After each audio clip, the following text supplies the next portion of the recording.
Europe 1, 7h-5. Guillaume Caour. Le buzz du net, Guy Birenbaum. Guy, et si pour lutter contre l'abstention, on votait sur Internet? Dimanche, la France a battu un record d'abstention cantonale. 11 856 841 Français ne sont pas allés voter. La question de la participation a nourri tous les débats. Comme à l'occasion des élections régionales il y a un an, où un record d'abstention avait aussi été battu, cette démobilisation inquiète. Et comme le phénomène n'est ni nouveau ni français, beaucoup d'observateurs se demandent si l'Internet ne pourrait pas constituer le moyen de lutter contre l'abstention, notamment celle des plus jeunes.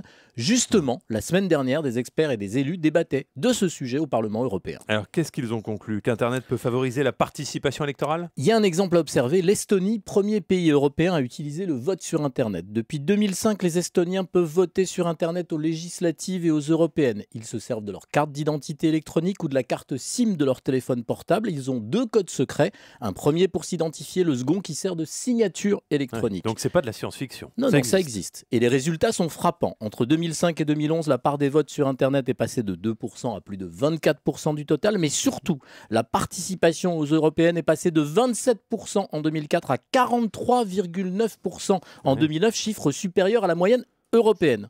Ce résultat spectaculaire ne signifie pas que le e-voting, qu'on appelle ça comme ça, fera forcément progresser la participation, mais beaucoup d'experts en défendent les avantages. Ça diminue les coûts, ça évite de se déplacer au bureau de vote, ça permet de voter quand on veut, et puis comme de plus en plus de gens font leurs courses, gèrent leur compte bancaire sur le web, pourquoi ne pas y voter? Sans compter que ça pourrait être une bonne manière d'inciter les plus jeunes, plus connectés, à voter. Il reste des interrogations tout de même. Pas mal de rapports expliquent les dangers du vote sur le net à cause du risque de piratage, du trucage possible des votes et donc des élections, des problèmes de transparence et de sécurité. Alors probablement faut-il encore sécuriser le système, mais je vois mal ce qui pourrait empêcher cette évolution. D'ailleurs, il y a déjà des élections professionnelles sur Internet chez nous.